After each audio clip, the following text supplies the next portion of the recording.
നമസ്കാരം. ഞാൻ ഇന്നലെ മാസപ്പടി കേസുമായി ബന്ധപ്പെട്ട് വിജിലൻസ് കോടതിയുടെ ജഡ്ജ്മെന്റ് വരികയുണ്ടായി. ആ ജഡ്ജ്മെന്റിന്റെ പശ്ചാത്തലത്തിൽ ഹർജിക്കാരൻ എന്ന നിലയിൽ അതിലെ ഫൈൻഡിങ്സിനോട് ഞാൻ പൊതുസമൂഹത്തിന് മുമ്പിൽ അല്ലെങ്കിൽ നിങ്ങളുടെ മുമ്പിലൊക്കെ ആൻസർ പറയേണ്ട ഒന്ന് രണ്ട് കാര്യം കൂടി ഉള്ളതുകൊണ്ട് കൂടിയാണ് ഞാൻ ഇന്നൊന്ന് കാണാമെന്ന് വിചാരിച്ചത്. At the outset I would say തീർച്ചയായിട്ടും നിരാശാജനകമായ ഒരു വിധിയാണ് ഉണ്ടായിട്ടുള്ളത്. അപ്രതീക്ഷിതമായിരുന്നു. ഇങ്ങനെയൊരു വിധി പ്രതീക്ഷിച്ചിരുന്നില്ല എന്നത് ശരിയാണ്.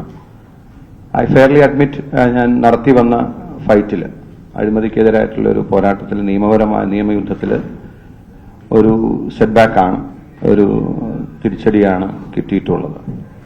പക്ഷെ ഞാൻ with all due respect to the court, judgement പാസ്സാക്കിയ കോടതിയോടുള്ള എല്ലാ ബഹുമാനവും നിലനിർത്തി ആ ജഡ്ജ്മെന്റിലെ ഫൈൻഡിങ്സ് അല്ലെങ്കിൽ റീസണിങ് അതിനോട് ഞാൻ വളരെ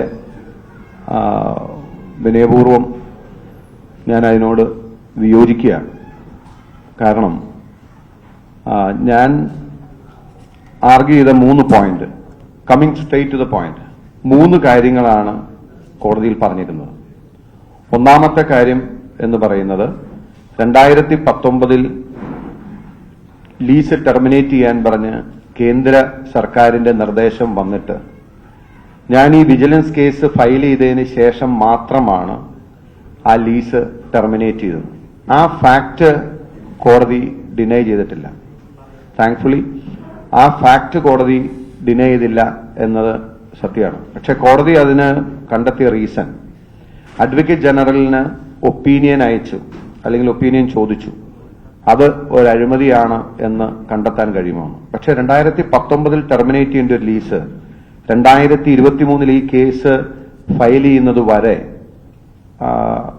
അനധികൃതമായി നിയമവിരുദ്ധമായി നീട്ടി നൽകിയതിൽ അഴിമതി ഉണ്ടോ ഇല്ലയോ എന്ന് പരിശോധിക്കണം എന്നാണ് നമ്മുടെ ഈ ജഡ്ജ്മെന്റ്. ഇന്ന് പലരും പൊതുസമൂഹത്തിലെ പലരും ധരിക്കുന്നത് ഇത് പിണറായി വിജയനെ ശിക്ഷിക്കാൻ വേണ്ട രേഖകൾ നൽകി പിണറായി വിജയനെ ശിക്ഷിക്കണമെന്നാവശ്യപ്പെട്ട് നൽകിയൊരു ഹർജിയിലെ വിധി പോലെയാണ് പലരും ഇതിനെ കൺസീവ് ചെയ്യുന്നത്. പക്ഷെ ഇതല്ല. ഇത് മനസ്സിലാക്കേണ്ട ഒരു കാര്യം, ഈ സംഭവത്തിൽ അഴിമതി നടന്നിട്ടുണ്ട്, ഇത് സംബന്ധിച്ചൊരു അന്വേഷണം വേണമെന്നേ പറഞ്ഞിട്ടുള്ളൂ.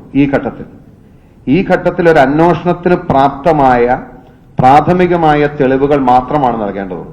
അപ്പോ 2019 മുതൽ 2023 വരെ നിയമവിരുദ്ധമായി ലീസിന്റെ കാലാവധി പിണറായി വിജയൻ മീറ്റിംഗ് ചെയർ ചെയ്ത് അദ്ദേഹത്തിന്റെ തീരുമാനപ്രകാരം ഏജിക്ക് അയച്ചതിന് ശേഷം ആ ഫയൽ ഫ്രീസറിൽ ആയി. അത് 2023 ടെർമിനേറ്റ് ചെയ്തില്ല എന്ന ഫാക്ട് എസ്റ്റാബ്ലിഷ് ചെയ്തിട്ടും അദ്ദേഹം പറഞ്ഞത്, ആ കോടതി പറഞ്ഞത് അതിൽ അഴിമതിയുണ്ട് എന്ന് നേരിട്ട് പറയാനാവില്ല എന്നതാണ്. രണ്ടാമത്തെ കാര്യം അളവിൽ കൂടുതൽ ഭൂമി കൈവശം വെച്ച ഇതിനെതിരെ നിയമ നടപടി ആരംഭിച്ചത് 2014-15 ആരംഭിച്ചതെന്ന് കൂട്ടിക്കൊള്ളണം. എന്നിട്ട് ഈ സമയം വരെ ആ ഭൂമി ഏറ്റെടുക്കാൻ സർക്കാരിന് കഴിഞ്ഞിട്ടില്ല. സർക്കാരിന് കഴിയാത്തതിന് കാരണം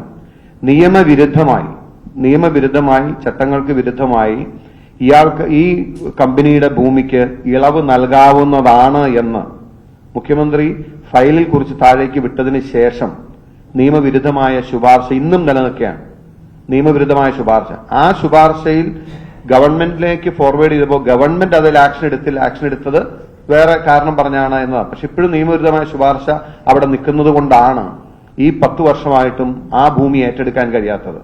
അതിൽ അഴിമതി ഉണ്ടോ എന്ന് അന്വേഷിക്കണം എന്ന് പറഞ്ഞതാണ് ശരിയല്ല. അതിൽ അഴിമതി ഉണ്ടോ ഇല്ലയോ എന്ന് പറയാൻ കഴിയില്ല. മൂന്നാമത്തെ കാര്യം, ഈ തോട്ടപ്പള്ളിയിൽ നടന്ന ഖനനം, ആ ഖനനത്തിന്റെ ഡയറക്ട് ബെനിഫിഷ്യറി CMRലായിരുന്നുവെന്നും CMRലിന് വില കുറച്ച് ഇലിമിനേറ്റ് കിട്ടാൻ കഴിഞ്ഞ 2 വർഷം അതിന് സഹായമായി എന്ന് CMRലിന്റെ തന്നെ കമ്പനിയുടെ ആനുവൽ റിപ്പോർട്ടിൽ അവിടുത്തെ ആ ബോർഡ് ഓഫ് ഡയറക്ടേഴ്സ് നമുക്ക് വില കുറച്ച് ഇലിമിനേറ്റ് കിട്ടിയതുകൊണ്ട് ലാഭം കൂടുതലുണ്ടായെന്ന് അവരുടെ ആനുവൽ റിപ്പോർട്ടിൽ പറഞ്ഞിട്ടുണ്ട്.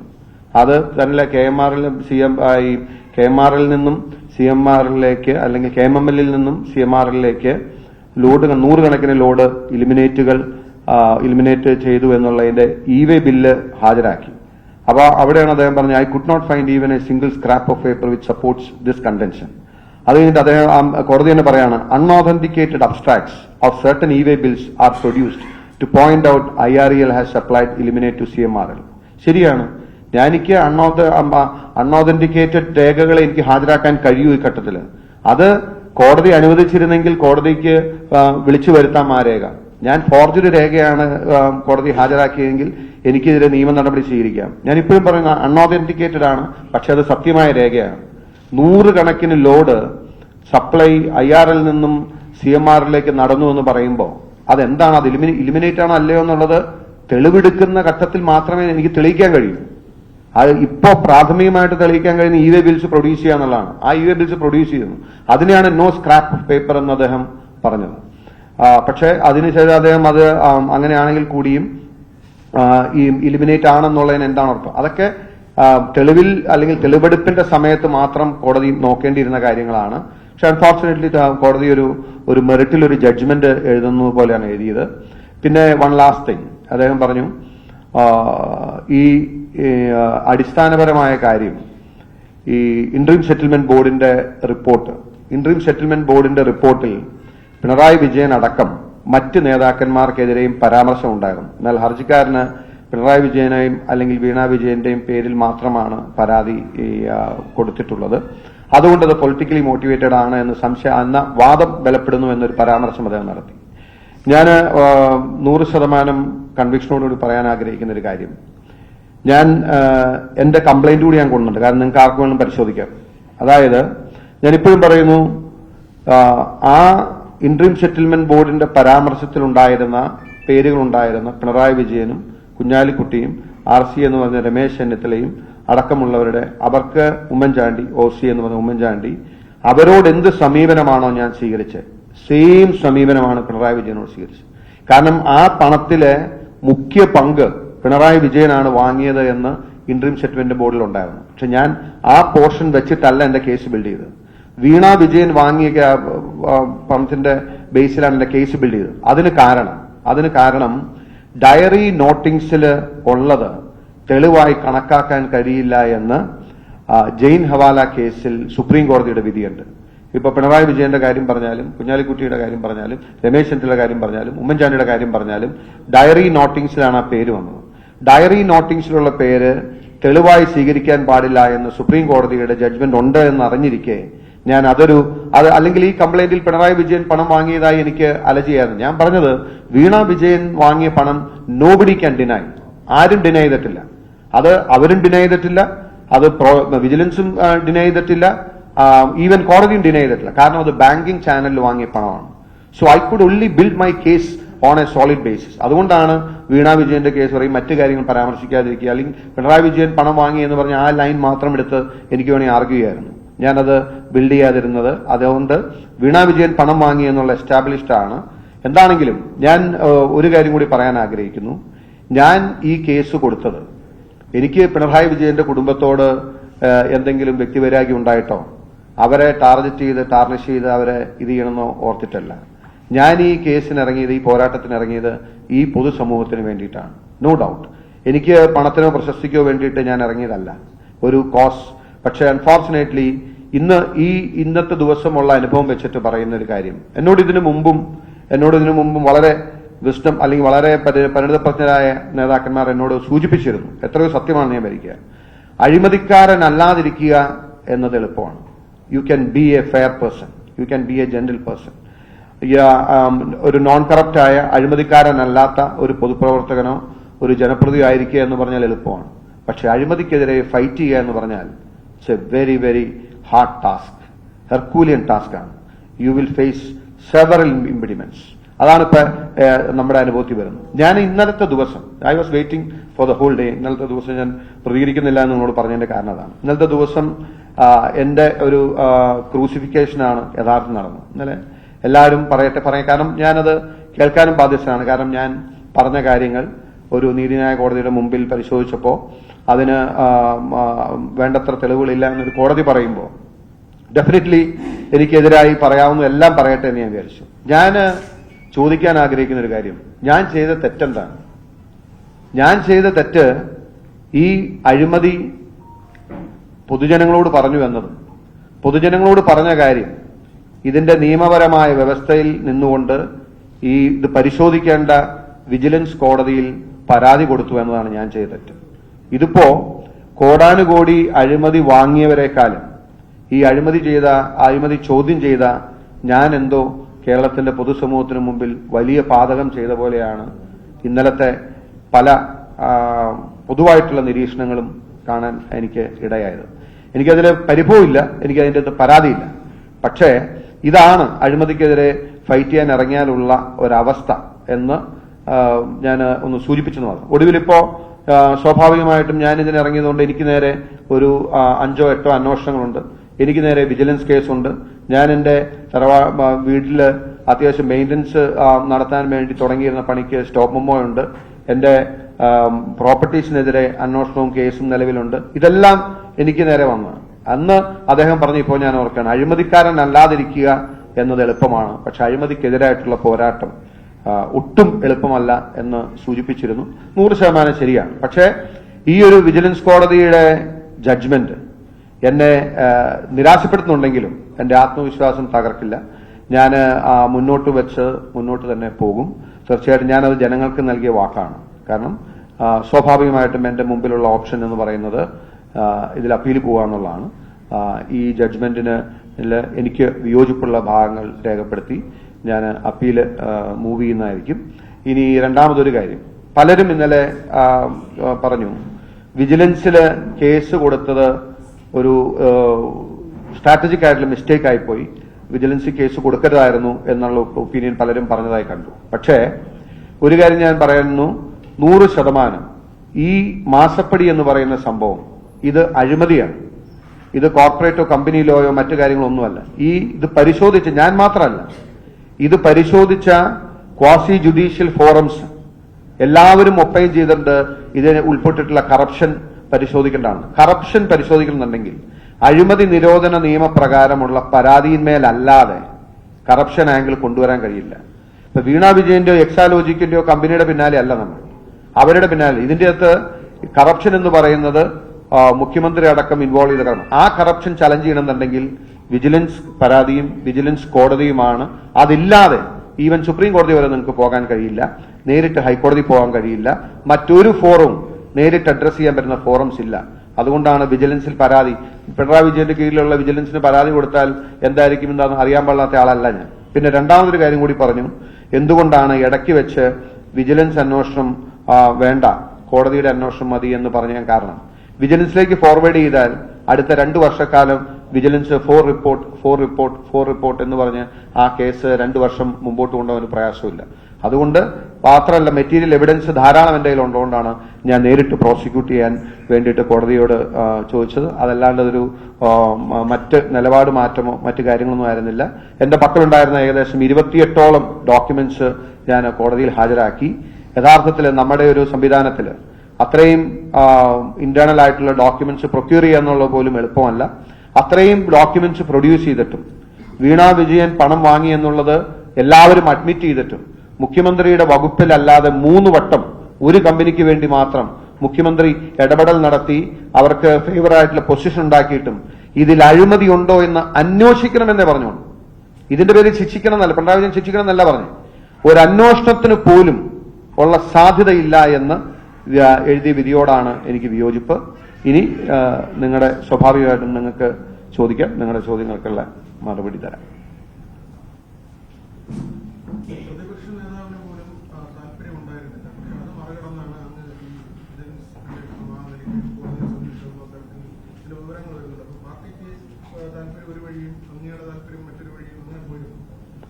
ഇല്ല, ഞാൻ കേസ് കൊടുക്കുന്നതിന് മുമ്പ് പ്രതിപക്ഷ നേതാവിനോട് അനുമതി ചോദിക്കുകയും അദ്ദേഹത്തിന്റെ അനുമതി വാങ്ങിയതിനു ശേഷമാണ് ഞാൻ KPC പ്രസിഡന്റിന്റെയും പ്രതിപക്ഷ നേതാവിന്റെയും അനുമതി വാങ്ങിയതിനു ശേഷമാണ് കേസ് ഫയൽ ചെയ്തത്.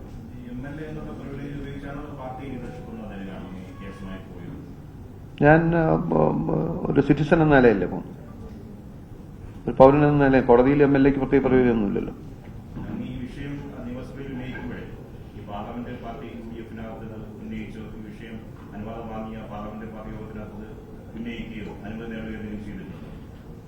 ഇല്ല, വിഷയം ഉന്നയിക്കുന്നതിന് മുമ്പ് പാർലമെന്ററി പാർട്ടിയിൽ ഇത് ചർച്ച വന്നിട്ടുണ്ടായിരുന്നില്ല.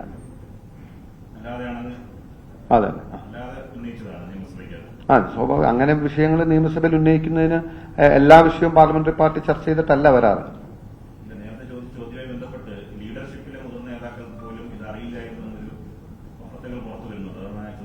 അല്ല, എനിക്ക് തോന്നുന്നു പ്രതിപക്ഷ നേതാവിനോട് ചോദിച്ചാൽ അദ്ദേഹം പറയും. അദ്ദേഹത്തിന്റെ അനുമതിയോടുകൂടിയാണ് ഞാൻ രണ്ടാം വട്ടം നിയമസഭയിൽ ഇത് ഉന്നയിച്ചതും അദ്ദേഹം തന്നെയാണ് എനിക്ക് അനുമതി തന്നത്.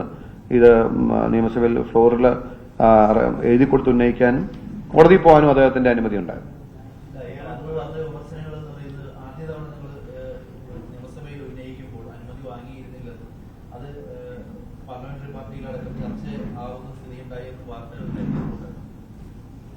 അല്ല, അങ്ങനെ ആരും ഒഫീഷ്യലി എന്നോട് പറഞ്ഞിട്ടില്ല. അന്നിങ്ങനെ അന്തരീക്ഷത്തിലുണ്ടായിരുന്നു. നിയമസഭയിൽ ഞാൻ ആദ്യം ഉന്നയിക്കുമ്പോൾ ഞാൻ ഈ കാര്യം പാർലമെന്ററി പാർട്ടി ചർച്ച ചെയ്തിരുന്നില്ല എന്നുള്ളത് ശരിയാണ്.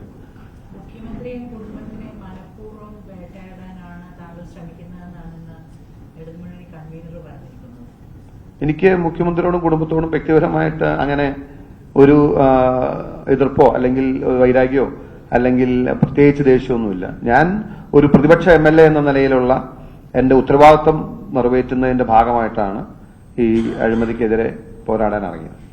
വിജയൻ എന്നുള്ള വ്യക്തിക്ക് ഒരു സ്ത്രീ എന്നുള്ള പരിഗണന നൽകിയില്ല. വളരെ ക്രൂരമായിട്ടാണ് അവരോട് ഈ പൊതുസമൂഹത്തിന് മുമ്പിൽ അവരെ അഴിമതി ചെയ്തു എന്നുള്ള രീതിയിൽ ഉള്ള ആരോപണങ്ങൾ കൊണ്ടുവരികയും പിന്നീട് തെളിയിക്കാൻ കഴിയാത്തൊരു സാഹചര്യവും വന്നിട്ടുണ്ട്. അപ്പോൾ അവരോട് ഒരു വ്യക്തിപരമായി തന്നെ ഒരു ക്രൂരത കാണിച്ചു എന്ന് ഈ ജയരാജൻ പറയുന്നത്. വീണ വിജയൻ എന്ന സ്ത്രീയോട് ഞാൻ അവരുടെ സ്ത്രീത്വം, അവരുടെ പേഴ്സണാലിറ്റി, അവരുടെ വ്യക്തിത്വം അഫക്ട് ചെയ്യുന്ന ഒരു കാര്യം, ഒരു വാക്കോ ഒരു ഭാഷയോ എന്റെ ഭാഗത്തുനിന്ന് ഉണ്ടായിട്ടില്ല. എന്നും ഞാൻ അവരോട് റെസ്പെക്ടോടുകൂടി സംസാരിച്ചിട്ടുള്ളൂ. അവരൊരു സംരംഭകയാണ്. പക്ഷേ അവർ നടത്തിയിട്ടുള്ള ഡീലിംഗ്സിലും കറപ്ഷൻ എലിമെന്റ് ഉള്ളപ്പോൾ അത് ചോദിക്കാതിരിക്കാൻ കഴിയില്ല, പറയാതിരിക്കാൻ കഴിയില്ല. നിയമവിരുദ്ധമായിട്ടും അവർ പണം വാങ്ങിയെന്നുള്ള കാര്യങ്ങൾ പുറത്തു വരുമ്പോൾ അത് പറയുന്നതിന് സ്ത്രീ എന്നൊരു തടസ്സമാണെന്ന് എനിക്ക് തോന്നുന്നില്ല.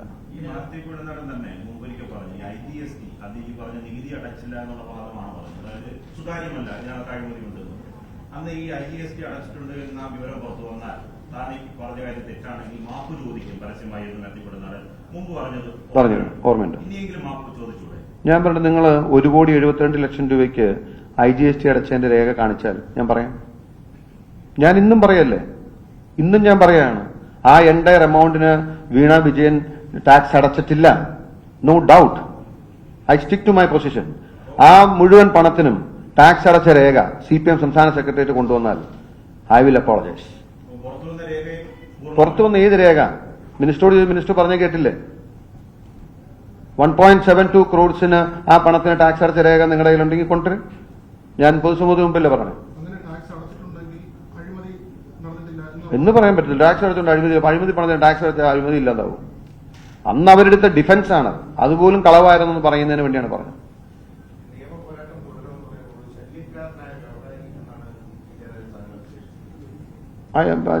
അദ്ദേഹത്തിന് അങ്ങനെ വിശേഷിപ്പിക്കാം. അദ്ദേഹത്തിനും CPM-നും അല്ലെങ്കിൽ മുഖ്യമന്ത്രിക്കുമൊക്കെ നമ്മളൊരു ശല്യമായിരിക്കും. പൊതുസമൂഹത്തിന് വേണ്ടിയിട്ട് പൊതുസമൂഹം ശല്യമാണെങ്കിൽ ഞാൻ പൊതുരംഗത്ത് നിൽക്കുന്ന ആളാണ്. ഒരുപക്ഷെ രാഷ്ട്രീയത്തിൽ ഞാൻ തെരഞ്ഞെടുപ്പ് നേരിടുമ്പോൾ അവർക്ക് അങ്ങനെ തോന്നുന്നുണ്ട്, അവർ വിധി എഴുതും.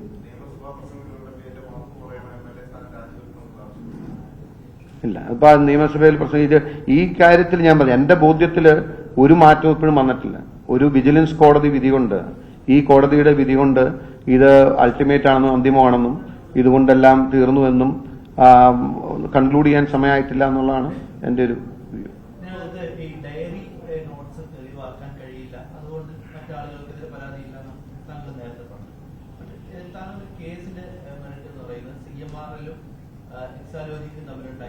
കരാർ പ്രകാരം അവർക്ക് കൊടുത്ത പണം അഴിമതിയാണ് എന്നുള്ളതാണ് താങ്കളുടെ ആരോപണം. അതിനകത്ത് എവിടെയാണ് പിണറായി വിജയൻ കടന്നു വരുന്നത്? പിണറായി വിജയൻ പണം വാങ്ങിയത് ഈ ഡയറി നോട്ട് പ്രകാരമുള്ള PV പോലും താനല്ല എന്ന് നിഷേധിച്ചിരിക്കുകയാണ് പിണറായി വിജയൻ. ഇതിനകത്ത് താങ്കളുടെ അത് ആ ഡയറി നോട്ട് അവിടെ നിൽക്കില്ല എങ്കിൽ പോലും ഈ നിങ്ങൾ ഈ പറയുന്ന കരാർ പ്രകാരം പിണറായി വിജയൻ അഴിമതി നടത്തിയെന്ന് തെളിയിക്കാൻ ഉള്ള എന്ത് രേഖയാണ് കോടതിയിൽ കൊടുത്തതോ കൊടുക്കാത്തതായിട്ടുള്ളത് മാധ്യമപ്രവർത്തകരുടെ കയ്യിൽ? അല്ല, ഞാൻ പറഞ്ഞില്ലേ, CMRL-ന് വേണ്ടിയിട്ട് പിണറായി വിജയൻ നേരിട്ട് ഇടപെടൽ നടത്തിയ 3 ഇൻസ്റ്റൻസ് ആണ് ഞാൻ പറഞ്ഞത്. അതിൽ വ്യക്തത കുറവില്ലല്ലോ.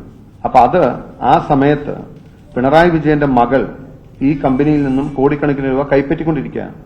ഇതാണ് മാസപ്പടി എന്ന് പറയുന്ന കേസ്. അത് പിണറായി വിജയന്റെ മകൾ എന്നുള്ള രീതിയിലല്ലല്ലോ അവര് പണം വാങ്ങുന്നത്. അവര് സംരംഭകയാണ്. അപ്പൊ അതെ, അപ്പൊ ഒരു സേവനവും നൽകാതെ ഒരാൾക്ക് കോടാനുകോടി രൂപ കൊടുക്കുമ്പോൾ അയാളുടെ അച്ഛൻ മുഖ്യമന്ത്രിയായിരിക്കുകയും അതേ കമ്പനിക്ക് വേണ്ടി വഴിവിട്ട ഇടപെടൽ നടത്തുകയും ചെയ്യുമ്പോൾ അതിന്റെ അകത്ത് അഴിമതി ഉണ്ടോ എന്ന് അന്വേഷിക്കണമെന്നേ പറഞ്ഞോളൂ. ഈ വാദത്തിനോടാണ് കോടതി പറയുന്നത് തെളിയിക്കുന്ന ഒരു സ്ക്രാപ്പ് ഓഫ് പേപ്പർ പോലും കൊടുക്കാൻ കഴിയില്ല. അല്ല, ഇത് തെളിയിക്കണമെങ്കിൽ ഞാൻ ഒരു ഇൻവെസ്റ്റിഗേറ്റിംഗ് ഏജൻസി അല്ല. ഇത് അന്വേഷിച്ചാലാണ് ഇത് പ്രഥമ ദൃഷ്ട്യ അല്ലെങ്കിൽ ഞാൻ ചോദിക്കട്ടെ, കേരളത്തിലെ സാമാന്യ ജനം മുഴുവൻ വിശ്വസിക്കുന്ന ഒരു കാര്യമാണ് കോടതിക്ക് ബോധ്യമില്ലാവുന്നത്. ഒരു സാമാന്യ ജനം, അതായത് വീണ വിജയൻ പണം വാങ്ങിയെന്ന കാര്യത്തിൽ ആർക്കും സംശയമില്ലല്ലോ. വീണ വിജയന്റെ അച്ഛൻ മുഖ്യമന്ത്രിയാണെന്നുള്ള കാര്യം സംശയമില്ലല്ലോ. ഈ മുഖ്യമന്ത്രി CMRL വേണ്ടി ഈ 3 ഘട്ടങ്ങളിലും ഇടപെട്ട് ഈ രേഖയല്ല എന്ന് പറയാൻ കഴിയില്ല. പക്ഷെ അത് അഴിമതിയാണോ അല്ലയോ എന്ന് പരിശോധിക്കാൻ പോലും പാടില്ല. അല്ല, അതാ ഞാൻ പറഞ്ഞേ, അപേക്ഷ തള്ളി എന്ന് പറയുമ്പോൾ എന്തുകൊണ്ടാണ് അളവിൽ കൂടുതൽ സ്ഥലം ഇന്ന് വരെ സർക്കാരിന് ഏറ്റെടുക്കാൻ കഴിയാത്തത്? എന്തുകൊണ്ടാണ് ഏറ്റെടുക്കാൻ കഴിയാത്തത്? തള്ളി എന്ന് പറഞ്ഞു. ഏറ്റെടുക്കാൻ കഴിയാത്ത അന്നത്തെ ഇടപെടൽ കൊണ്ടാണ്. അല്ല, കറക്റ്റ് അല്ലേ? എന്തുകൊണ്ടാണ് 4 വർഷക്കാലം ലീസ് ടെർമിനേറ്റ് ചെയ്യാതിരുന്നത്? മുഖ്യമന്ത്രി ഇടപെടൽ കൊണ്ടാണ്. അതിൽ അഴിമതി ഉണ്ടോ ഇല്ലയോ എന്ന് അന്വേഷിക്കുന്ന വലിയ തെറ്റാണ്. മുഖ്യമന്ത്രിയുടെ ഇടപെടൽ എന്ന് പറയുമ്പോൾ അതിനെക്കുറിച്ചും കോടതി കൃത്യമായിട്ട് പറയുന്നുണ്ട്. അതിനകത്ത് പരിഗണനയ്ക്ക് എന്ന് എഴുതിയിരിക്കുന്നു എന്നാണ് അതിനെ നോട്ട് എഴുതിയിരിക്കുന്നത്. അത് ഏതൊരു അപേക്ഷയിലും സ്വീകരിക്കുന്ന സാധാരണ നടപടി മാത്രമാണ് എന്നാണ് കോടതി കണ്ടെത്തിയിരിക്കുന്നത്. അല്ല, അത് പരിഗണിക്കുന്നു എന്ന് മാത്രമല്ല, മുഖ്യമന്ത്രി ഇതിനു വേണ്ടി മീറ്റിംഗ് വിളിച്ച് ചെയർ ചെയ്ത് ആ മീറ്റിംഗിന്റെ ഡിസിഷൻ നമ്പർ 7 പ്രകാരമാണ് തീരുമാനമെടുത്തത്. അത് മാത്രമല്ല, ഇനി എഴുതിയെന്ന് പറഞ്ഞു.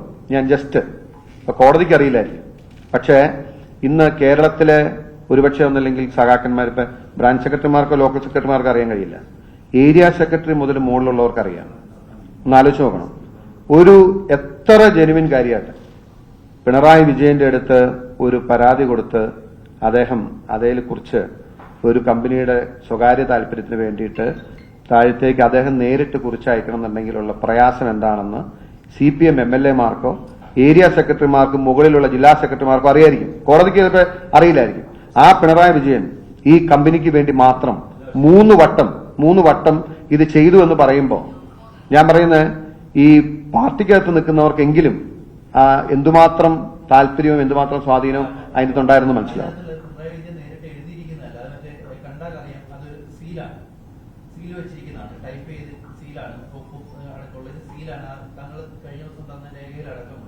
അല്ല, ഞാൻ പറയുന്നത്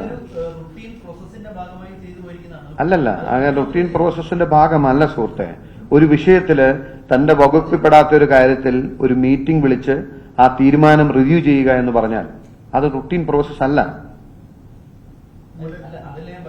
മുഖ്യമന്ത്രി എന്നുള്ള രീതിയിൽ ഏത് വകുപ്പുമായി ബന്ധപ്പെട്ടിട്ടുള്ള ഒരു കാര്യത്തിലും ഒരു റിവ്യൂ മീറ്റിംഗ് വിളിക്കാനോ അല്ലെങ്കിൽ അതൊരു തീരുമാനമെടുക്കുന്നതിനെ കുറിച്ച് അഭിപ്രായം രേഖപ്പെടുത്താനോ അധികാരമില്ല. ഉണ്ട്, തീർച്ചയായിട്ടും മുഖ്യമന്ത്രിക്ക് നിയമവിരുദ്ധമാണെന്ന് പറയാൻ പറ്റില്ല. പക്ഷേ ആ ഒരു കമ്പനിക്ക് വേണ്ടി 3 ഇൻസ്റ്റൻസിൽ വകുപ്പല്ലാഞ്ഞിട്ടും മുഖ്യമന്ത്രി ഇടപെടുകയും ആ സമയത്ത് മുഖ്യമന്ത്രിയുടെ മകൾക്ക് ഈ കമ്പനികളെ കോടാനുകോടി രൂപ കൊടുത്തുകൊണ്ടിരിക്കുകയും ചെയ്യുക എന്ന് പറയുമ്പോൾ അതിലൊരു അഴിമതി ഉണ്ടോ എന്ന് അന്വേഷിക്കണം എന്ന് പറഞ്ഞത് അത്ര വലിയ തെറ്റാണോ എന്ന് ഞാൻ ചോദിക്കുന്നു. കഴിഞ്ഞ ദിവസം മാത്യു പറഞ്ഞത് ഒരു അഭിഭാഷകനായ തനിക്ക് ഒരു കേസ് ഫ്രെയിം ചെയ്യുന്ന സമയത്ത് അതിന്റെ ഗ്രൗണ്ട് എങ്ങനെയാണ്, അതിന്റെ ഡോക്യുമെന്റ് എങ്ങനെയാണ് സമർപ്പിക്കുന്നതിനൊക്കെ നന്നായിട്ട് അറിയാമെന്നാണ്. അപ്പൊ മുഖ്യമന്ത്രി ഇങ്ങനെ അഴിമതി നടത്തി, മുഖ്യമന്ത്രിയുടെ മകൾ അഴിമതി നടത്തി, മുഖ്യമന്ത്രിയുടെ മരുമകൻ മന്ത്രി അഴിമതി നടത്തി, ടൂറിസം വകുപ്പിലേക്ക് പ്രോജക്ട് മാറ്റി എന്നൊക്കെ കഴിഞ്ഞ തവണ മാത്യു തന്നെ പറഞ്ഞതാണ്. അതിന്റെ രേഖകളൊക്കെ തന്നു. ഈ ഒരു അഭിഭാഷകൻ കൂടിയായ താങ്കൾക്ക് ഈ പറയുന്ന പൊതുസമൂഹത്തിന് മനസ്സിലായി ഈ കേസുകൾ എല്ലാം ശരിയാണ്, മുഖ്യമന്ത്രിയുടെ മകൾ അഴിമതി നടത്തി, മുഖ്യമന്ത്രിയുടെ മകൾ വീണ വിജയൻ എല്ലാം സംശയമൊക്കെ വരും. പക്ഷെ ഈ മാത്യു പറയുന്ന കാര്യങ്ങൾ എന്താ കോടതിക്ക് അത് അത്ര ജെനുവിനായിട്ട് തോന്നാത്തത്? അതെന്താ തോന്നുന്ന കാര്യം? അല്ല, കോടതിയുടെ റീസൺ എഴുതിയിട്ടുണ്ടല്ലോ. കോടതി ഇതിപ്പോ ഇതിന്റെ അഴിമതി ഉണ്ട് എന്ന് ഈ ഘട്ടത്തിൽ പ്രഥമ ദൃഷ്ടിയ ഉള്ള കേസ് എസ്റ്റാബ്ലിഷ് ചെയ്താൽ മതി. ഇതൊരു ഒരു മെറിറ്റിലെ ഫൈനൽ ജഡ്ജ്മെന്റിന് വേണ്ടി പോയതല്ല. പക്ഷേ court has taken a different view.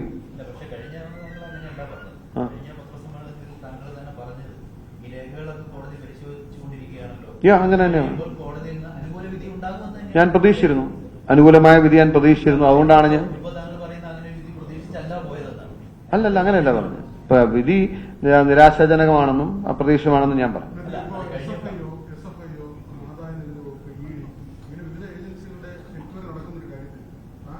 പര്യാപ്തമായ തെളിവുകളില്ലാതെ കോടതി ഇങ്ങനൊരു വിധി വരുമ്പോൾ ആ അന്വേഷണത്തെ കൂടി ബാധിക്കും എന്ന നിലയും കൂടി വരികയില്ല. SFI അന്വേഷണത്തിൽ ഇത് ബാധിക്കുന്നത് no way connected with that. Vigilance case കോടതി വിധി വരുമ്പോൾ സ്വാഭാവികമായിട്ടും നടക്കുന്ന അന്വേഷണങ്ങളുടെ അതുകൂടി ഒരു സംശയത്തിലാകും. അത് രാഷ്ട്രീയ പ്രേരിതമാണോ, താങ്കളുടെ ഒരു തെറ്റായ നടപടി കാരണമാണ്? അല്ല, ഞാൻ ചോദിക്കുന്നത്, ഞാൻ നിങ്ങളോട് ചോദിക്കുകയാണ്. ഞാൻ ഈ വിഷയം ഉന്നയിച്ചു, നിയമസഭയിൽ ഉന്നയിച്ചു, പൊതുസമൂഹത്തിന് മുമ്പിൽ ഉന്നയിച്ചു. ഞാൻ അവിടെ നിർത്തണമായിരുന്നാണ് പറഞ്ഞത്. അതാണ് ഫെയർ. അതാണ് ഒരു പൊളിറ്റീഷ്യൻ ചെയ്യാവുന്ന കാര്യം. അതാണ് ഒരു പൊളിറ്റീഷ്യൻ ചെയ്യേണ്ടതും ചെയ്യാവുന്ന കാര്യം. അതാണ് പൊതുരംഗത്ത് എനിക്ക് കിട്ടാവുന്ന എല്ലാ അറ്റൻഷനും കിട്ടിയതാണ്. അത് ഞാൻ കോടതി പോയതിനു ശേഷം നിങ്ങൾ ആരും കാണാൻ വന്നിട്ടില്ല. കോടതി പോയതിനു ശേഷം ഞാൻ നിങ്ങളെ കാണേണ്ട വന്നത് വേണ്ടത്ര തെളിവുകൾ കോടതിയിൽ ഹാജരാക്കിയില്ല. നിങ്ങൾ വാർത്തയും ഇതും ആദ്യത്തോട്ടം രണ്ടാമത്തോട്ടം ഞാൻ കണ്ടില്ല. പിന്നെ ഞാൻ വാർത്താസമ്മേളനം നടത്തിയിട്ടേ ഇല്ല. ഞാൻ അന്ന് പറഞ്ഞു കോടതിയിൽ പോയാൽ ഇനി ഞാൻ വാർത്താസമ്മേളനത്തിന് ഇല്ല എന്ന് പറഞ്ഞു. സ്വാഭാവികമായിട്ടും എനിക്ക് കിട്ടാവുന്ന എല്ലാ അറ്റൻഷനും കിട്ടിക്കഴിഞ്ഞാണ് എനിക്ക് വേണേൽ അവിടെ നിർത്തായിരുന്നു. അവിടെ നിർത്തിയെങ്കിൽ എനിക്ക് ഒരു ദോഷം സംഭവിക്കില്ലായിരുന്നു. പക്ഷേ ഞാൻ വിശ്വസിക്കുന്നത് നമ്മൾ ജനങ്ങളോട് പറഞ്ഞ കാര്യത്തിൽ നമുക്ക് ബോധ്യമുണ്ട്. നമ്മൾ സത്യസന്ധമാണ്, ഫെയർ ആണെന്നുണ്ടെങ്കിൽ you should take the lead. Pinarayi വിജയനെതിരെ ഒരു പരാതി കൊടുക്കാൻ മറ്റാരും മുമ്പോട്ട് വരാത്തപ്പോഴാണ് കൊടുത്തത്. പിന്നെ ഇപ്പൊ വിജിലൻസ് കോടതി ഇത് ചില സ്റ്റെപ്പുകൾ പോലും പിടിച്ചു. കാരണം ആദ്യം ആവശ്യപ്പെടുന്നത് വിജിലൻസിന്റെ അന്വേഷണമാണ്, ടീമിന്റെ അന്വേഷണം. അത് സംസ്ഥാന സർക്കാരിന്റെ കീഴിലുള്ള ഏജൻസിയാണ്. അത് അന്വേഷിച്ചാൽ എന്താവുമെന്ന് താങ്കൾ തന്നെ പറയുകയും ചെയ്തു. അതുകൊണ്ടാണ് പിന്നീട് കോടതി മേൽനോട്ടത്തിലേക്ക് പോകുന്നത്. എന്തുകൊണ്ടാണ് ആദ്യത്തെ സ്റ്റെപ്പ് തന്നെ പിഴച്ചു പോകുന്നത്? ഇല്ല, ഞാൻ അത് സ്റ്റെപ്പല്ല. അതായത് നമ്മൾ ഈ കേസ് ഫയൽ ചെയ്താൽ നമ്മളൊരു ഘട്ടത്തിൽ ഇത് രണ്ട് ഓപ്ഷൻ ഓപ്പണാണ്. അത് പറയേണ്ട സമയത്ത് വിജിലൻസിൽ ഫോർവേഡ് ചെയ്യണമെന്ന് ചോദിച്ചപ്പോൾ വിജിലൻസിൽ ഫോർവേഡ് ചെയ്യേണ്ട എന്ന് പറയാണ്. നോർമലി നമ്മൾ ഇതിന്റെ അകത്ത് പ്രയറിൽ പറയുന്നത് ഈ കംപ്ലൈന്റ് ആണ് ഇരിക്കുന്നത്, നിങ്ങൾക്ക് വേണ്ടി പരിശോധിക്കാം. ഇതിന്റെ അകത്ത് ഇന്നത് ചെയ്യണമെന്ന് നമ്മൾ പറയത്തില്ല. ഇതൊക്കെ നിങ്ങൾ വാർത്ത റിപ്പോർട്ട് ചെയ്തതല്ലേ, നിങ്ങൾക്ക് റിപ്പോർട്ട് ചെയ്ത വാർത്തയുടെ അടിസ്ഥാനത്തിൽ നിങ്ങൾ പറയുന്നത്. ആദ്യം വിജിലൻസ് ചോദിച്ചു പിന്നെ മാറ്റി എന്നൊക്കെയല്ല. ഈ കംപ്ലൈന്റ് നിങ്ങൾ പരിശോധിക്കും. രണ്ട് ഓപ്ഷനും ഈക്വലി ഓപ്പൺ ആണ്. അതിന്റെ അകത്ത് ഏത് വേണമെന്ന് കോടതി ചോദിച്ചപ്പോൾ വിജിലൻസിലെ അയക്കേണ്ടെന്ന് പറഞ്ഞതാണ്. അല്ലാണ്ട് നിലപാട് മാറ്റിയത്. നോർമലി എല്ലാ വിജിലൻസ് പരാതിയിലും സ്വാഭാവികമായിട്ട് ആവശ്യപ്പെടുന്നത് വിജിലൻസിന് ഫോർവേഡ് ചെയ്യണം എന്നുള്ളതാണ്. അതാണ് എക്സ്പെക്ട് ചെയ്യുന്നത്. അതിനു വേണ്ടിയിട്ടാണ് കോടതി പോയെന്നുള്ള പ്രസംഷനിൽ നിന്നും വാർത്ത റിപ്പോർട്ട് ചെയ്തുകൊണ്ട് വന്ന ഒരു കൺഫ്യൂഷനാണ്. ഓക്കെ, അവർക്ക് അവരുടെ പൊളിറ്റിക്കൽ ആരോപണം അവർക്ക് ഉയർത്താലോ. താങ്കളുടെ പാർട്ടി നേതാക്കളോടായിട്ട് തന്നെ സംസാരിക്കുമ്പോൾ അവരടക്കം പറയുന്നത് ഈ ഒരു കോടതിയിലേക്ക് പോയി ഉള്ള ഒരു നടപടി തെറ്റായിരുന്നു. അത് കുറെ കൂടി ആരോപണമായി നിർത്തുകയായിരുന്നെങ്കിൽ രാഷ്ട്രീയ നേട്ടം അതായിരുന്നു എന്നുള്ളതാണ് താങ്കളുടെ അടക്കം പാർട്ടിയിലെ നേതാക്കളുമായി സംസാരിക്കുമ്പോൾ അവരടക്കം അഭിപ്രായം പറയുന്നത്. എന്നോടാരും അങ്ങനെ പറഞ്ഞില്ല. ചിലപ്പോൾ അങ്ങനെ ഒപ്പീനിയൻ ഉള്ളവരുണ്ടാവും. ഈ സ്വർണ്ണക്കടത്ത് പോലെ ഈ പുകമറയിൽ ഇങ്ങനെ നിർത്തി കൊണ്ടുപോകാൻ പറ്റുന്ന ഒരു സാധനത്തെ അടുത്ത നിയമസഭാ തെരഞ്ഞെടുപ്പിൽ കൊണ്ടുപോകാൻ കഴിയുന്ന ഒരു സാധനമായിരുന്നു. അതിനെ ഇങ്ങനെ കൊണ്ടുവന്ന് കോടതിയിൽ കൊണ്ടുവന്ന് കലമട്ട് ഉടച്ചു എന്നാണ് കോൺഗ്രസിന്റെ ലീഡർഷിപ്പിൽ മുതിർന്ന നേതാക്കൾ പറയുന്നത്. തെറ്റായി പോയോ? വിഷമമാണ്? ഇല്ല, ഞാൻ ചെയ്ത കാര്യത്തിൽ എനിക്ക് ബോധ്യമുള്ളതുകൊണ്ട് ഞാൻ ഇതാണ്. പക്ഷെ കോടതി വിധി ഞാൻ പറഞ്ഞല്ലോ, പ്രതീക്ഷിച്ചല്ല, സ്വാഭാവികമായിട്ട് ഇത് വന്നു. I will take it forward. കഥയിൽ ചോദ്യമില്ല എന്നാ പറയുന്നത്. ഈ ലോജിക്കില്ലാത്ത കഥകളിൽ നമുക്ക് ചോദ്യം ചോദിച്ചാൽ അർത്ഥമില്ല. എന്നാലും ഈ രാഷ്ട്രീയ പ്രേരിതമായ രീതിയാണ് പരാതിക്കാരൻ അവലതിക്കാരന്റെ മോട്ടീവ് രാഷ്ട്രീയ പ്രേരിതമാണ് എന്ന് കോടതി പറഞ്ഞിരിക്കും. യഥാർത്ഥത്തിൽ അക്ഷരാർത്ഥത്തിൽ താങ്കളുടെ അഭിഭാഷകൻ എന്നുള്ള നിലയിലുള്ള താങ്കളുടെ ക്രെഡിബിലിറ്റിയെ ബാധിക്കുന്ന മാത്രമല്ല UDFന്റെ ഒരു ആക്രമിക്കാൻ ഉപയോഗിക്കുന്ന സാധനത്തെ കൊണ്ട് കളഞ്ഞില്ലേ? അല്ല, ഞാൻ പറഞ്ഞു നിങ്ങൾക്ക് അത് എങ്ങനെ വേണമെങ്കിലും കാണാം. ഒരുപക്ഷെ കോടതി പോവാതെ ഇരുന്ന് ഇങ്ങനെ പുകമറ സൃഷ്ടിച്ച് നിർത്തുന്നതായിരുന്നു നല്ലത് എന്ന് വേണമെങ്കിൽ ഒരു പൊളിറ്റിക്കൽ വ്യൂ ആവും. എന്റെ വ്യൂ അതല്ല. That's not my approach. My approach is fair and straight. ഞാൻ പറഞ്ഞ കാര്യം ഇനിയാണെങ്കിലും ഉണ്ട്. ഞാൻ പറഞ്ഞിട്ടുള്ള കാര്യം ഉണ്ടെങ്കിൽ ഞാൻ അതിന്റെ ഫോളോ അപ്പ് ആയിട്ട് ഞാനത് ചെയ്യുന്നുണ്ടാവും. റൈറ്റ് ഓർ റോങ്, ഈ രാജ്യത്തെ നിയമവ്യവസ്ഥയിൽ ഞാൻ അന്ന് ആദ്യമേ പോകുന്നതിന് മുമ്പേ പറഞ്ഞിരുന്നു, ഒരു പൗരൻ എന്ന നിലയിൽ ഈ രാജ്യത്തുള്ള നിയമവ്യവസ്ഥയിൽ നിന്ന് അകത്ത് നിന്നുകൊണ്ട് എക്സ്പ്ലോർ ചെയ്യുക, ഈ പോരാട്ടം എന്തുമാത്രം മുന്നോട്ട് കൊണ്ടുപോകാൻ പറ്റുമോ അത്രയും ഞാൻ മുന്നോട്ട് കൊണ്ടുപോകും. ഞാൻ ജനങ്ങൾക്ക് കൊടുത്ത വാക്കാണ്. ഈ മൂന്ന് കാര്യങ്ങളിൽ തെളിവുകൾ ഹാജരാക്കി അത് കോടതി അംഗീകരിക്കാതെ പോയതിൽ നിരാശയുള്ളതാണ്. അപ്പോൾ ഈ മൂന്ന് കാര്യങ്ങളും കോടതി തള്ളിയത് എന്തുകൊണ്ട് എന്നുള്ളത് കോടതി വിശദീകരിക്കുന്നുണ്ട്. അപ്പോൾ അത് ലീഗലി നോക്കുകയാണെങ്കിൽ താങ്കൾക്ക് അപ്പീൽ പോകാനുള്ള ഗ്രൗണ്ടിനെ ശക്തിപ്പെടുത്തുന്നതാണോ? What's your legal opinion? അല്ല, അപ്പീൽ പോകണം എന്നുള്ളതാണ് ഞങ്ങളുടെ ഒരു ഇനീഷ്യലി. താങ്കൾ അപ്പീലിന് പോകുന്നു എന്നുള്ളതല്ല, വിജിലൻസ് കോടതിയുടെ ഈ തരത്തിലുള്ള ഒരു നിലപാടും ആ നിലപാടെടുക്കാൻ കോടതി ചൂണ്ടിക്കാണിച്ച കാര്യങ്ങൾ താങ്കൾക്ക് ഹൈക്കോടതിയെ സമീപിക്കാൻ ലീഗലി കൂടുതൽ ശക്തി പകരുന്നുണ്ടോ എന്നുള്ളതാണ്. അല്ല, ഞങ്ങളുടെ വ്യൂ അതാണല്ലോ. ഞങ്ങളുടെ ഒരു പ്രിലിമിനറി ഒരു അസസ്മെന്റിൽ this judgement need to be challenged എന്നുള്ളതാണ്. So will take it forward. Judgement പരിശോധിച്ച് നിന്നും അങ്ങനെ കൊടുക്കാൻ ഉണ്ട്, നീടുണ്ട് ഹൈക്കോടതിയെ സമീപിക്കാൻ. Yeah. എപ്പോഴൊക്കെയാണെന്ന് ഹൈക്കോടതിയെ സമീപിക്കാൻ എന്ന് തീരുമാനിച്ചിട്ടുണ്ടോ? ഇല്ല, അതിനിപ്പോ പ്രിപ്പയർ ചെയ്ത് സമീപിക്കുന്നുണ്ടോ, അല്ലെങ്കിൽ ഇതിന്റെ ക്ഷീണം മാറിയിട്ട് അടുത്ത അവിടെ സ്വാഭാവികമായിട്ടും സമയമെടുക്കുമല്ലോ. വക്കീലെ, ഇപ്പം കോടതിയിൽ തോറ്റ സ്ഥിതിക്ക് ഇന്നിപ്പോ പുതിയ എന്തെങ്കിലും രേഖകൾ വെട്ടിക്കാണിക്കാമോ? ഇല്ല, ഇന്നില്ല. വരുമ്പോ സമയം വരുമ്പോ ഉണ്ടാവും. അല്ല, ഈ ഹർജിക്ക് താങ്കൾ പറഞ്ഞതായിട്ട് കാര്യം കോടതി നോട്ട് ചെയ്തിരിക്കുന്നത് 2018 ഇന്നത്തെ ദിവസം നിങ്ങൾക്ക് എന്നെ എത്ര വേണമെങ്കിലും പരിഹസിക്കാം. I'm open for that, no problem. എത്ര വേണം വായിക്കും. Tell me. കോടതി പറഞ്ഞിരിക്കുന്ന ഒരു കാര്യം, താങ്കളുടെ ഹർജിയിൽ പറഞ്ഞിരിക്കുന്ന ഈ CMRL-നെ KREML-നെ സഹായിക്കാൻ വേണ്ടിയാണ് 2018 പ്രളയം ഉണ്ടാക്കിയത്. ഇത്രയും ഇത്തരത്തിലുള്ള ഒരു അഭിപ്രായവും ഒക്കെ ഹർജിയിൽ ഉന്നയിക്കുമ്പോൾ പൊതുസമൂഹം ഒരു പരിഹാസ രൂപേണയിലേക്കാണ്. അല്ല, നിങ്ങൾ ആ തോട്ടപ്പള്ളി പോയി ചോദിച്ചാൽ മതി. അവിടുത്തെ ജനങ്ങളോട് ചോദിച്ചാൽ മതി. ആ പ്രളയത്തിന് ശേഷം അവിടെ നിന്ന് മണ്ണെടുത്തത് ഈ കമ്പനി താല്പര്യത്തിന് വേണ്ടിയാണെന്നുള്ളത് പരിഹാസമാണോ എന്ന് തോട്ടപ്പള്ളി പോയി എന്നൊന്ന് പറയാം. അതൊരു വാദത്തിന് വേണ്ടി ഈ തോട്ടപ്പള്ളി അല്ല, അവിടെ ചെന്നൊന്ന് പറയാം. ഈ തോട്ടപ്പള്ളി വിഷയം ഒരു വാദത്തിന് വേണ്ടി അംഗീകരിച്ചാൽ തന്നെ ആ ഭാഗത്ത് നിന്ന് മണ്ണെടുക്കാൻ വേണ്ടി കേരളം മുഴുവൻ പ്രളയം ഉണ്ടാക്കിയത്. അല്ല, പ്രളയം എന്ന റീസൺ കാണിച്ച് മണ്ണെടുത്തു എന്നാണ് പറഞ്ഞത്. അതാണ് അതിന്റെ സത്യം. അല്ല, അത് തന്നെ ചോദിക്കുന്നത്. പക്ഷെ താങ്കളുടെ ഹർജിയിൽ പറയാൻ അതിനു വേണ്ടി പ്രളയം മനുഷ്യനിർമ്മിത പ്രളയം ഉണ്ടാക്കിയെന്നാണ്. അങ്ങനെയല്ല, പ്രളയം എന്ന ഒരു അവസരമാക്കി അത് നിങ്ങളൊന്ന് ഒന്നുകൂടി വായിച്ചു നോക്കാം, അപ്പൊ മനസ്സിലാവും. അല്ല, വായിച്ചാൽ അങ്ങനെ ഈ വിധി വന്നതിന് ശേഷം കഴിഞ്ഞ ദിവസം വാർത്താ സമ്മേളനം നടത്തുമ്പോൾ മാത്യു പറഞ്ഞത് ഈ കർത്തയ്ക്ക് പുതിയ പ്രോജക്ട് ഉണ്ടാക്കാൻ വേണ്ടി നൽകിയ ആനുകൂല്യം PV അൻവറിന് പോലും കൊടുത്തില്ല എന്നതായിരുന്നു പറഞ്ഞത്. ഇന്നലെ ഒരു അൻവറിന്റെ ഫേസ്ബുക്ക് പോസ്റ്റ് ശ്രദ്ധയിൽപ്പെട്ടു. അങ്ങനെയുള്ള ഒരു സഹപ്രവർത്തകൻ നിയമസഭയിൽ ഒരുമിച്ചിരിക്കുന്ന ആൾ ഒരു പലഹാരത്തിന്റെ പടമൊക്കെ ഇട്ടു തമ്മി എന്നൊക്കെ പറഞ്ഞിട്ടാണ് ഇട്ടിരിക്കുന്നത്. അതിൽ എന്തെങ്കിലും പ്രതികരണമുണ്ടോ? ഇല്ല, ഐ അക്സെപ്റ്റ് ഓൾ ദാറ്റ്. അത് അവർക്ക് ഇന്നലത്തെ ദിവസം എന്തു ആവാം, ഇന്നത്തെ ദിവസം നിങ്ങൾക്കും ആവാം. ഈ വിജിലൻസ് കോടതിയുടെ വിധിയുമായിട്ട് CPM ഇനി കേന്ദ്ര ഏജൻസികളുടെ അന്വേഷണത്തിനെതിരെ കോടതികളിൽ പോകാനുള്ള സാധ്യത നിങ്ങൾക്ക് കാണുന്നു. അല്ല, അവർക്ക് വേണമെങ്കിൽ കോട്ട് ചെയ്യാം. അവര് ഹൈക്കോടതിയിൽ പോയതാണല്ലോ. അങ്ങനെ ഒരു അവസരം ഉണ്ടായിക്കോളും. അല്ല, അവര് ഹൈക്കോടതിയിൽ പോയതാണല്ലോ. ഈ വേറൊരു ചോദ്യമുണ്ട് പാർട്ടിയുമായി ബന്ധപ്പെട്ടാണ്. അങ്ങ് ഈ ഉപയോഗിച്ചതെല്ലാം വലിയ തരത്തിൽ മാധ്യമ ശ്രദ്ധ നേടുന്നതിനുള്ള ശ്രമം അങ്ങ് നടത്തിയെന്നുള്ള ആരോപണമാണ്. അതായത് മുഖ്യമന്ത്രിയെ പ്രതിസ്ഥാനത്ത് നിന്ന് മറുഭാഗത്ത് നിൽക്കുന്ന ആൾ മേത്രിപ്പെടുന്ന ആളെന്ന പ്രതിയിൽ പാർട്ടിക്കകത്ത് സൃഷ്ടിക്കാനുള്ള ശ്രമം ബോധപൂർവ്വം മേത്രിപ്പെടുന്ന ആൾ നടത്തിയെന്നും നിർണായകമായ ചില പദവിയിൽ മേത്രിപ്പെടുന്ന ആളെ ലക്ഷ്യം വെച്ചുവെന്നും സംഘടന ജനറൽ സെക്രട്ടറി ആവാൻ വർക്കിംഗ് പ്രസിഡന്റ് ആവാൻ ഒരു ഘട്ടത്തിൽ ശ്രമിച്ചു, KPCC ട്രഷറർ ആവാൻ ഒരു ഘട്ടത്തിൽ ശ്രമിച്ചു, അടുത്ത് വലിയൊരു പദവിയിലേക്ക് മേത്രിപ്പെടുന്ന ആളെ കണ്ണുവയ്ക്കുന്നു എന്നുള്ള ആരോപണമുണ്ട്. അത് ശ്രദ്ധയപ്പെട്ടിട്ടുണ്ടോ? അങ്ങനെ രാഷ്ട്രീയത്തിൽ നിന്ന് ഒരു ദിവസം കൊണ്ടൊന്നും ആർക്കും വളർന്നു വരാൻ പറ്റില്ല. It will take time.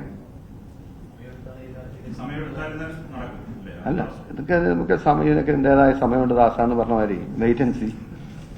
വ്യക്തിപരമായ ചോദ്യം. Yes. അങ്ങയുടെ കുറിച്ച് കുറച്ച് വ്യക്തിപരമായ കോൺഷ്യസ് ആയതുകൊണ്ടാണ് അങ്ങ് സുപ്രീം കോടതിയിലേക്ക് വാദിക്കുന്ന പ്രമുഖനായ ഒരു അഭിഭാഷകനാണ്. ഇല്ല, അങ്ങനെയൊന്നും പറയണ്ട. പ്രൊഫൈൽ തന്നെ ഉണ്ട്. ഇല്ലില്ല. അപ്പൊ ഈ ഒരു കേസ് തോറ്റുപോയത് അമ്പയെ തോറ്റമ്പിയത് കാരണം അങ്ങയുടെ പ്രൊഫഷൻ എന്തെങ്കിലും ബാധിക്കും? ഇല്ല. അപ്പൊ ഞാൻ നടത്തിയ കേസുകൾ എത്രയോ കേസ് ജയിച്ചിരിക്കുന്നു, എത്രയോ തോറ്റിരിക്കുന്നു. അങ്ങനെയാണെങ്കിൽ അഭിഭാഷകർ ഈ രാജ്യത്ത് ഏതെങ്കിലും ആർക്കും കേസ് നടത്താൻ പറ്റുമോ? പ്രധാനപ്പെട്ട രണ്ട് കേസ് പറയും. I don't want to bring my profession into this. Sorry. വിജയിച്ച രണ്ട് case Sorry, I am not for that. I don't want to canvass on that.